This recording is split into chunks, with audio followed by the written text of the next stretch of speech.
ভাইজান ফোন দিছে। আচ্ছা ঠিক আছে, কথা বল। হ্যালো ভাইয়া, হ্যাঁ বলো কেমন আছো? আমি ভালো আছি, তুই কেমন আছিস? এই তো ভাইয়া, আলহামদুলিল্লাহ অনেক ভালো আছি। আচ্ছা কোথায় আছিস তুই? ভাইয়া আমরা তো রেস্টুরেন্টে এসেছি। জানো ভাইয়া, এখানে এসে কত কিছু অর্ডার করেছি, অনেক কিছু অর্ডার করেছি। চিকেন ফ্রাই, থাই স্যুপ, তারপর পাস্তা, আর তোমার পছন্দের যে লাচ্ছি আছে সেটাও অর্ডার করেছি ভাইয়া। ভাইয়া জানো তোমাকে না খুব মিস করছি। আরে বাহ, অনেক খাবারও অর্ডার করেছিস। আচ্ছা লিটু কোথায়? ভাইয়া ও তো আমার সাথেই আছে।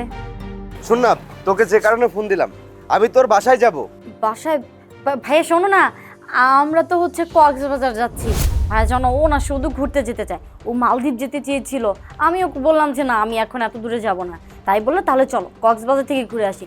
মালদ্বীপ যেহেতু সাগরে যাবোই না, তাহলে চলো কক্সবাজার সাগরে যাই। তাই আর কি আমরা হচ্ছে আজকে রাতে রওনা দিচ্ছি। তুমি কিভাবে আসবে বলো? আরে বাহ, তোর কথা শুনে মনে হচ্ছে লিটু তোকে অনেক কেয়ার করে, তাই না? শোন, তোকে একটা কথা বলি, এখন কিন্তু সমস্ত টাকা খরচ করিস না। আরে এখন টাকা জমানোর সময়, খরচ পরেও করতে পারবি, একটু হিসাব করে তারপরে খরচ করবি, ঠিক আছে? ঠিক আছে ভাইয়া, কোনো সমস্যা নেই, কোনো সমস্যা নেই। আমি টাকা পয়সা সেভ করে রাখবো।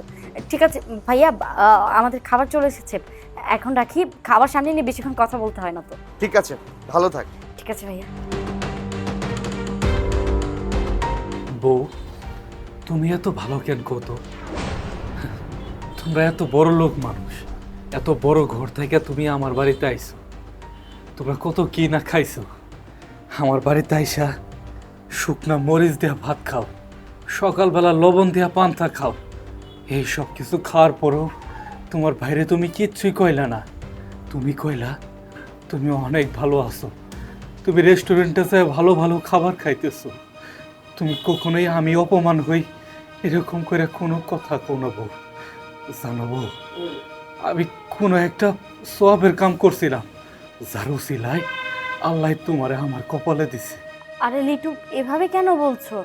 দেখো, হয়তোবা এখন তোমার কাছে টাকা নেই, এখন হয়তোবা ভালো পোশাক ভালো খাবার আমাকে দিতে পারছো না, কিন্তু উপরওয়ালা চাইলে তুমি একদিন অনেক টাকার মালিক হবে।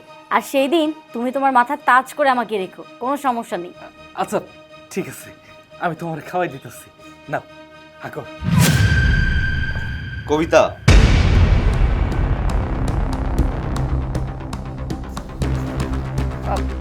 ভাইয়া তুমি বাহ, এটাই তাহলে তোর দামি রেস্টুরেন্ট। আর এই দামি রেস্টুরেন্টে বসে তুই দামি দামি খাবারও অর্ডার করছিলি। কি যেন বলছিলি তুই আমাকে? পাস্তা, চিকেন ফ্রাই, আবার আমার পছন্দের লাচ্ছি, তারপর থাই স্যুপ। বাহ, অনেক সুন্দর সুন্দর খাবার তুই খাচ্ছিস, কিন্তু এখানে এসে কি দেখছিস? তুই খাচ্ছিস ভাত আর শুকনা মরিচ। ভাইয়া তুমি হুট করেই কেন চলে আসলে? আমি এখানে কিভাবে আসলাম? আমি তোর বাসায় আসতে চেয়েছিলাম, এবং এই জন্যই তোকে আমি কল করেছিলাম যে তুই বাসায় আছিস কিনা। কিন্তু তুই যখন আমাকে ফোনে এত দামি দামি খাবার, দামি রেস্টুরেন্টের কথা, তুই কক্সবাজার ঘুরতে যাবি, এই সমস্ত কিছু বলছিলি না, তখন আমার একটু সন্দেহ হয়েছিল। কারণ কি জানিস, সেই ছোট থেকে তোকে আমি মানুষ করেছি, তোর প্রত্যেকটা কথার মর্ম আমি বুঝি। তুই কোন কথাটা সত্য বলছিস, কোন কথাটা মিথ্যা হচ্ছে, সব কিছু আমার কাছে বোঝা হয়ে যায়। তুই যখন এইসব বলছিলি তখন আমি ভালোই বুঝতে পারছিলাম যে তুই আমার সাথে মিথ্যে কথা বলছিলি।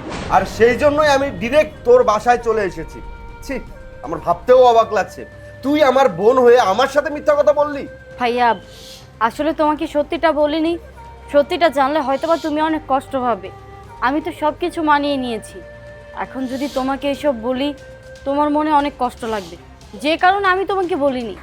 ভাইয়া হতে পারে এই বাড়িতে দামি খাবার নেই, দামি পোশাক নেই, কিন্তু বিশ্বাস করো আমি না এই বাড়িতে অনেক ভালো আছি। ও আমাকে অনেক সুখে রেখেছে। হয়তো ওর কাছে টাকা পয়সা নেই, কিন্তু ভালোবাসার কোনো অভাব নেই। সুখী হতে গেলে না শুধু টাকা পয়সা হয় না, ভালোবাসারও দরকার হয়। তুমি যদি আমাকে কোটিপতি ঘরে বিয়ে দিতে, তাহলে হয়তোবা সেখানে টাকা পয়সা থাকতো, আমি হয়তোবা ভালো পোশাক পরে থাকতে পারতাম, ভালো খেতে পারতাম, কিন্তু সেইখানে হয়তোবা ভালোবাসা থাকতো না, আমাকে দেওয়ার মতো সময় থাকতো না। তাহলে কি আমি সুখী হতাম বলো? এখানে না সময় ভালোবাসা সবই আছে, আর টাকার কথা বাদ রইল। টাকা দেখবে একদিন ঠিক ও ইনকাম করতে পারবে। বাহ, তুই তো অনেক ভালো কথা শিখে গিয়েছিস। এই সংসারে এসে অনেক কিছুর সাথে মানিয়ে নিয়েছিস, মনে হচ্ছে অনেক ধৈর্যশীল হয়ে গিয়েছিস। আমার এখনো অবাক লাগছে যে তুই বাসায় তরকারিতে একটু লবণ কম হলেও সে খাবার খেতি না। তোর পছন্দ মতো খাবারের আইটেম না থাকলে তুই ডাইনিং টেবিলে বসতি না, আর এখানে এসে তুই শুকনো মরিচ দিয়ে ভাত খাচ্ছিস। বাহ বোন, তুই যে আমার বোন, এটা নিয়ে এখন আমার প্রাউড হচ্ছে। আমার কাছে অনেক ভালো লাগছে। তোকে নিয়ে আমি গর্ব করব যে আমার বোন তার সংসারে গিয়ে সংসারের সবার সাথে ভালোভাবে মিশে গিয়েছে, সংসারের সাথে নিজেকে মানিয়ে নিয়েছে, শুধুমাত্র সংসারে একটু ভালো থাকার জন্য কত কিছু স্যাক্রিফাইস করেছে। মানে আমার ভাষা খুঁজে পাচ্ছি না, আমি তোকে কি বলবো। আচ্ছা যাই হোক, শোন, তুই আগামীকালকে লিটুকে নিয়ে আমার বাসায় যাবি। আমি কিছু টাকা দেব, সেই টাকা দিয়ে লিটুকে একটা ব্যবসা করতে বলবি। না না ভাইজান, কি বলতেছেন? আপনার কাছ থেকে আমি টাকা নিয়ে ব্যবসা শুরু করবো? না না, আমার আর ছোট করেন না, আপনি আমার মাফ করেন, আমি আপনার কাছ থেকে টাকা নিতে পারবো না। আরে লিটু, তুমি এটাকে অন্যভাবে কেন নিচ্ছ? ঠিক আছে, তুমি না হয় টাকাটা আমার কাছ থেকে ধার হিসেবে নিও, ব্যবসাতে যখন লাভ হবে তখন আমাকে ফেরত দিয়ে দিবে। রাজি হয়ে যাও। আচ্ছা ঠিক আছে, চলো ভেতরে চলো। চলেন ভাইজান।